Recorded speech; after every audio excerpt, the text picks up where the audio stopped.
Well, basically, we're a group of synthetic chemists, and we make molecules. And the molecules that we make are organometallic molecules, generally speaking, which is defined as compounds that have metal-carbon bonds. The compounds themselves are often sensitive to the environment, particularly sensitive to water and oxygen. So you need to have special techniques to handle these compounds.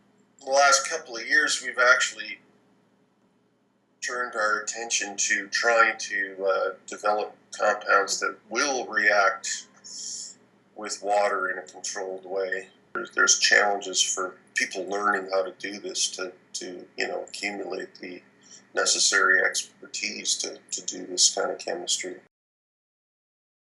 I had a summer job with a guy at UBC and fell in love with chemistry. And I've always wanted to do this. My father was a chemist. So I had a strong role model there, and I was pretty lucky as a young person who didn't really have many questions about what I wanted to do. So I suppose that's passion.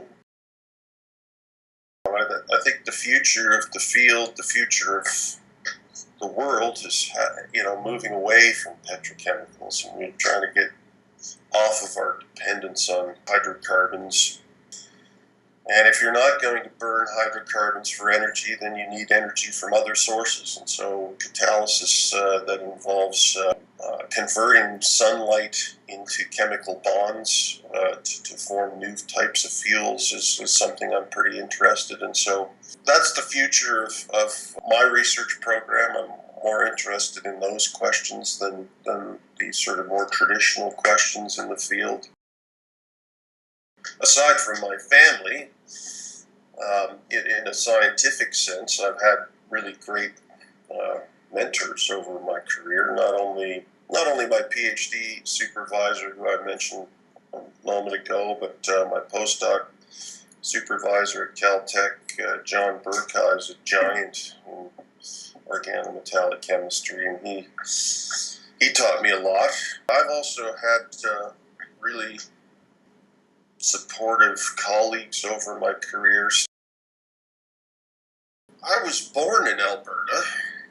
I grew up in Vancouver and have spent time in other places. And so when I had the chance to move back here to the west, my wife and I were both very happy to move back west. And I think Alberta has long been a have province, and so has supported basic research at universities, which has benefited me. I mean, here at the University of Calgary, I've been very well supported.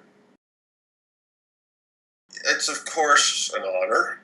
I've been lucky enough to be recognized with awards over my career, but I always feel like it's a reward for my group more so than me. I try to let the science speak for itself, and so I'm happy to be an ASTech finalist. I'm looking forward to the event in October, and win or lose, quote unquote.